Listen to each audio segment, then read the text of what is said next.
Hello, so let's see this question. This question says a homogeneous rod AB of mass m, length L leans with its lower end against the wall and is kept in the inclined position by a string DC. जो आपको diagram में दे रखा है, the string is tied at point C to the wall at point D, so that the rod AD equal to AB by 3. The angles formed by the string and the rod with the walls are alpha and beta respectively. Find all the possible values of the coefficient of friction mu between the road and the wall. तो देखिए आपके पास ये road दे रखी है और D point पे fix है आपके पास बीटा एंगल अल्फा एंगल। तो यहाँ देखते हो कौन कौन सी फोर्सेस लगेंगी और की कॉन्सेप्ट लिखे अपन यहाँ पर। तो इसका जो की कॉन्सेप्ट होगा मेन, तो ये किस पर बेस्ड है, इक्विलिब्रियम कंडीशन पे। Equilibrium condition, equilibrium condition. तो देखिए डायग्राम को देखिए आपको कौन कौन सी फोर्स लग रही है कि एक तो आपके पास यहाँ पर टेंशन जनरेट होगी स्ट्रिंग के अंदर और आपका mg लगेगा। अब आप देखिए आपका जो AD है वो AB का 1/3 है, तो इसका मतलब जो आपके सेंटर ऑफ मास होगा इसका कहीं और होगा, तो mg आपके पास यहाँ पे लगेगा। और देखिए यहाँ से जो कॉन्टेक्ट पॉइंट है तो एक नॉर्मल आपका यहाँ पे लगेगा और इस वाले पे देखिए फ्रिक्शन, तो फ्रिक्शन आपका इस प्रकार से लगेगा क्योंकि जो रोड है अपने पास वो स्लिप होना चाहती है, तो इसको कौन बचाएगा, इस डायरेक्शन में फ्रिक्शन बचाएगा। और यहाँ पर एंगल की बात करते हैं तो ये आपके पास बीटा दे रखा है, ये अल्फा दे रखा है, तो टेंशन के कंपोनेंट ले सकते हैं अपन हॉरिजॉन्टल और वर्टिकल डायरेक्शन में। तो जैसे अल्फा है आपका सिंगल, तो ये 90, तो ये 90 माइनस अल्फा, तो ये अल्फा हो जाएगा आपके पास। तो इधर आएगा T cos alpha, T cos alpha, और इधर आ जाएगा आपका टी साइन अल्फा। तो आपकी एक इक्वेशन क्या बन जाएगी, हॉरिजॉन्टल में रेस्ट कंडीशन पे तो फोर्स बैलेंस करें अपन, तो टी कोस अल्फा और आपके पास जो फ्रिक्शन है वो इधर लगेगा, और कौन सा फ्रिक्शन होगा, स्टैटिक फ्रिक्शन होगा, ये इक्वल टू क्या होगा mg। तो ये पहली इक्वेशन होगी आपके पास। और हॉरिजॉन्टल लिखे साइन अल्फा और n, यानी कि टी साइन अल्फा किसके बराबर हो जाएगा, नॉर्मल के बराबर हो जाएगा। ये इसको बोलते हैं इक्वेशन नंबर 2। और यहाँ पे देखिए आपके पास जो रोड है ये फिक्स है, तो यहाँ पे रोटेशनल इक्विलिब्रियम की बात होगी आपके पास रोटेशन। तो पॉइंट ए के बाद रोटेशन क्या हो जाएगा आपके पास, इस रोड का देखना है। तो फ्रिक्शन की वजह से और नॉर्मल की वजह से तो आपका जो ए के अबाउट जो टॉर्क हो जाएगा वो क्या हो जाएगा, जीरो, क्योंकि फोर्स उसी पॉइंट से पास कर रही है। तो आपके पास केवल टेंशन टी या फिर टी कोस अल्फा का कंपोनेंट ले, टी साइन अल्फा का, और उसी तरह से mg का कंपोनेंट ले। तो ए के अबाउट टॉर्क निकाले आपके पास, तो फ्रिक्शन का तो हो गया जीरो और नॉर्मल का हो गया जीरो, तो mg का टॉर्क आएगा और कैसे घुमाएगा इसको, एंटी क्लॉकवाइज। और यहाँ पे एक टेंशन का टॉर्क आएगा पास, तो पहले mg के टॉर्क की बात करें तो mg, और आपके पास ये डिस्टेंस कितनी है, l/2 हो जाएगी। कितनी हो जाएगी, l/2। तो अगर इसका कंपोनेंट ले, इसका फ्री बॉडी डायग्राम यहाँ देखते हो रोड का एक बार, इस तरीके से है। और वर्टिकल आपके पास ये एंगल आपको दे रखा है बीटा। तो जो आपका mg है वो ऐसे लग रहा है सेंटर ऑफ मास पर, और ये डिस्टेंस यहाँ से यहाँ तक यानी कि AD जो लिखा है अपने पास, और उसके आगे जहाँ पे सेंटर ऑफ मास होगा ये मान लेते हैं इसको अपन COM लिखे, सेंटर ऑफ मास पॉइंट है आपके पास। तो कितनी दूरी पर होगा, l/2 पर, तो ये दूरी होगी l/2। तो यहाँ से ये एंगल बीटा तो 90 माइनस बीटा, तो ये जो फोर्स होगी और इसके लिए परपेंडिकुलर डिस्टेंस निकालें तो l/2 कोस 90 माइनस बीटा यानी कि l/2 साइन बीटा, तो यानी कि mg l/2 साइन बीटा। ये तो हो गया आपके पास mg का टॉर्क। उसी तरह से मान लीजिए टेंशन का टॉर्क निकालें, तो अगर अपने पास या तो टॉर्क की डेफिनेशन होती है force into perpendicular distance, force into perpendicular distance, या फिर चाहे तो अपन एफ परपेंडिकुलर टू डिस्टेंस भी कर सकते हैं। जैसे यहाँ पे देखिए आप mg लिया अपने, mg वास्तव में यहाँ लग रहा था और लेंथ ये थी, तो अपन लेंथ का वो कंपोनेंट ले लिया जो mg के परपेंडिकुलर है। सिमिलरली अपन यहाँ भी कर सकते हैं, टी का कंपोनेंट लें, जैसे टी यहाँ लग रहा है और ये लेंथ है l/3। तो l/3 को इस तरह से रिड्यूस करें कि आपके पास जो फोर्स एंगल हो दोनों के बीच में t और l बाई, यानी कि जो लेंथ आएगी AD, कि इन दोनों के बीच में एंगल कितना हो, 90 डिग्री या एक दूसरे के परपेंडिकुलर हो। तो दो तरीके से कर सकते हैं, या तो t का ऐसा कंपोनेंट निकाले जो इसके परपेंडिकुलर हो। तो सपोज करिए अपन t का वो कंपोनेंट ले लिया जो AD यानी कि l/3 के परपेंडिकुलर, तो एंगल निकाल लेते हैं अपन। तो देखिए बीटा है आपके पास एंगल, ये अल्फा दे रखा है, अल्फा बना हुआ अपने पास, ये बीटा हो गया, और ये एंगल कितना 90 डिग्री टोटल यहाँ पे, क्योंकि ये इसके परपेंडिकुलर यानी कि एंगल कितना 90 डिग्री यहाँ पर बात करें तो। और आपके पास एंगल निकालें तो देखिए बीटा होगा, तो आपके पास ये अल्फा है सही, ये क्या हो जाएगा बीटा हो जाएगा आपके पास यहाँ से। तो ये टोटल आपके पास ये परपेंडिकुलर है इस सरफेस पे, तो ये यहाँ से ये भी कितना होगा आपके पास 90,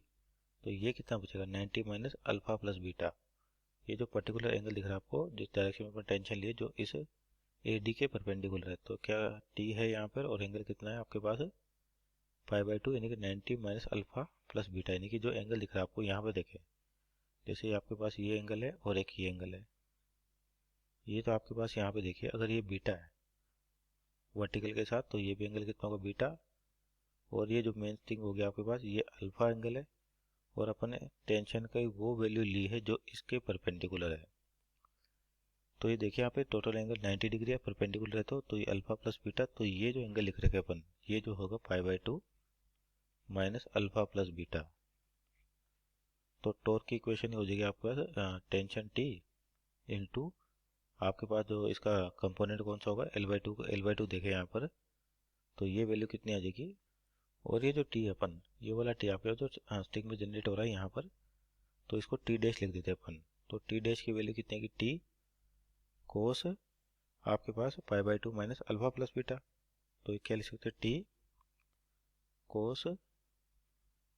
π/2 माइनस अल्फा प्लस बीटा, ये एंगल आपके पास बचेगा इंटू लेंथ कितनी L/3 आपके पास, तो ये क्या हो जाएगा mg L/2 sine beta equal to T, ये हो जाएगा साइन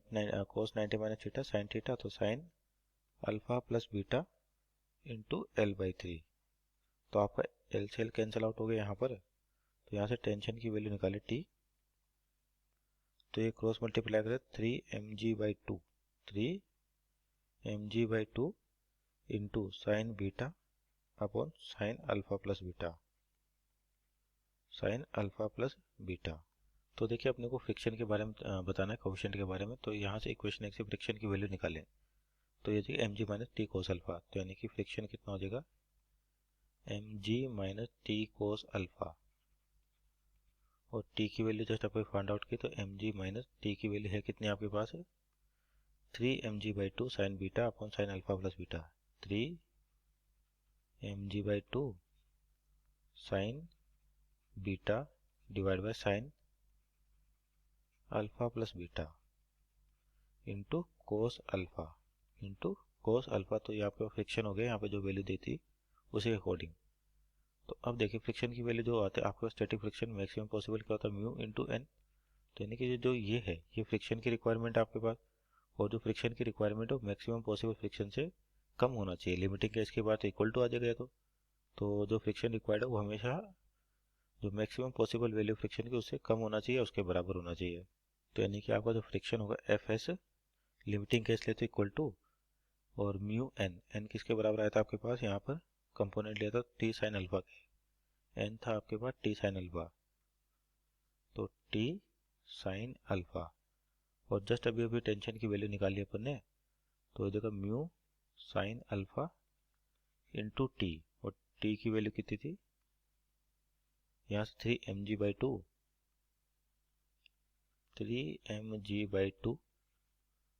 साइन बीटा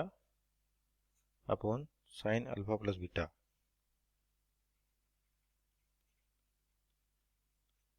ये आपके पास टेंशन की वैल्यू थी यहाँ पर, तो ये भी आपका फ्रिक्शन है और ये फ्रिक्शन है, तो दोनों की इक्वेट करें अपन तो कितना आ जाए mg minus 3mg/2 sign beta cos alpha upon sine alpha plus beta sine alpha plus beta बराबर किसके होगा mu sine alpha 3mg/2 sign beta divide by sine alpha plus beta sine alpha plus beta. तो यहाँ से अपन किसकी value निकालें mu की value निकालें, तो देखिए अपने को यहाँ से किसकी वैल्यू चाहिए म्यू की वैल्यू चाहिए, तो म्यू बराबर क्या हो जाएगा अगर इन दोनों को क्रॉस मल्टीप्लाई करें अपन, क्रॉस मल्टीप्लाई करें तो 2 इधर चल जाएगा और 3 अपॉन में आ जाएगा, और ये साइन बीटा वाली टर्म्स और साइन अल्फा प्लस बीटा, तो म्यू की वैल्यू क्या हो जाएगी 2/3 आपके पास क्या होगा क्रॉस मल्टीप्लाई करें अपन म्यू की वैल्यू इसके अपॉन में, तो एम जी बाई समथिंग तो आएगा सही, प्लस इस वाले के साथ बात करें तो 3mg/2 3mg/2 कैंसिल आउट हो जाएगा, मतलब दोनों को सेपरेट लिखे अपन। तो ये कितना हो जाएगा आपके पास 3, ये जो वैल्यूज है साइन अल्फा साइन बीटा, ये एम जी के अपोन में जाएगी आपके पास, तो और रिवर्स लिखे तो यानी कि वैल्यूज ऊपर हो जाएंगी, तो 2/3 आपके पास। और चाहे तो अपन एम जी यहाँ से कैंसिल आउट कर सकते हैं, एम जी और एम जी, तो simple 2/3 sign alpha plus beta divide by sine alpha sine beta. ये कौन सी इक्वेशन है, ये वाली, यानी कि इसको इधर डिवाइड कर रखा अपन ने, तो एक बार इसे डिवाइड होगी और एक बार इसे डिवाइड होगी,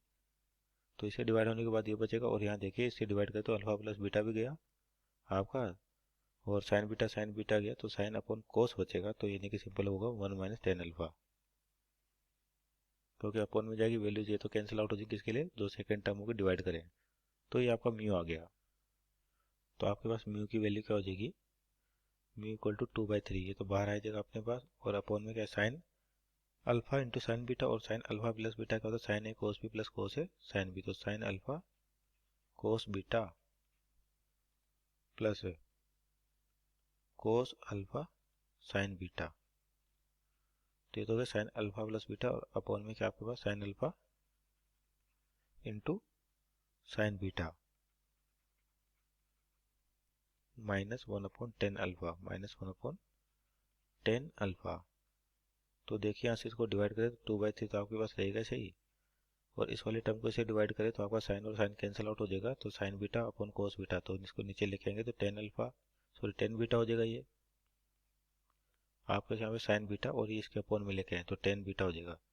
उस तरह इसको डिवाइड करें अपने पास, तो साइन बीटा कैंसिल आउट, तो cos alpha upon sine alpha, यानी कि वापस फिर से 1/10 अल्फा, तो यानी कि इसको क्या लिख सकते हैं 1/10 अल्फा, और माइनस 1/10 अल्फा। तो इसको फर्दर सोल्व करें अपने पास, तो एक तो 2/3 10 बीटा, ये तो रहेगा ही सही, और आपके पास देखिए 2/3 -1, यानी कि एलसीएम आएगा आपके पास 3, तो ये बचेगा केवल माइनस का, तो 1/3 10 अल्फा, और यहाँ से मान लिया अपन 1/3 कॉमन ले लेते हैं, दोनों तरफ दिख रहा है अपने को, तो बचेगा कितना 2/10 बीटा माइनस 1/10 अल्फा। तो देखिए आपके पास यहाँ पर म्यू की वैल्यू क्या लिख सकते हैं, जो म्यू है आपका जो 1/3 है, इससे तो ज़्यादा, मतलब पूरी जो टर्म है आपके पास, तो फ्रिक्शन कोएफिशिएंट ये ग्रेटर देन 0 होना चाहिए, इसका मतलब ये जो वैल्यू होगी आपके पास म्यू की, ये इस वाली टर्म से ज़्यादा होनी चाहिए, और टर्म क्या है 1/3 अपॉन 2/10 बीटा, तो यहाँ पर एलसीएम ले अपन, तो 10 अल्फा प्लस 10 बीटा हो जाएगा, ये 10 अल्फा 10 बीटा, तो क्रॉस मल्टीप्लाई करें तो 2 10 अल्फा माइनस 10 बीटा, तो ये कंडीशन हो गया आपके पास म्यू के लिए। अब ये वैल्यू क्या चाहिए आपके पास, ग्रेटर देन 0 होनी चाहिए, इसका मतलब अपन कब होगी, जब 2 10 अल्फा माइनस 10 बीटा ये जो है, तो 2 10 अल्फा की वैल्यू हमेशा 10 बीटा से ज़्यादा होनी चाहिए, तब जाके आपको पूरी वैल्यू क्या आएगी पॉजिटिव, क्योंकि यही टर्म है जिसमें माइनस का साइन दिख रहा है अपने पास, तो कंडीशन क्या हो जाएगी 2 10 alpha should be greater than आपके पास 10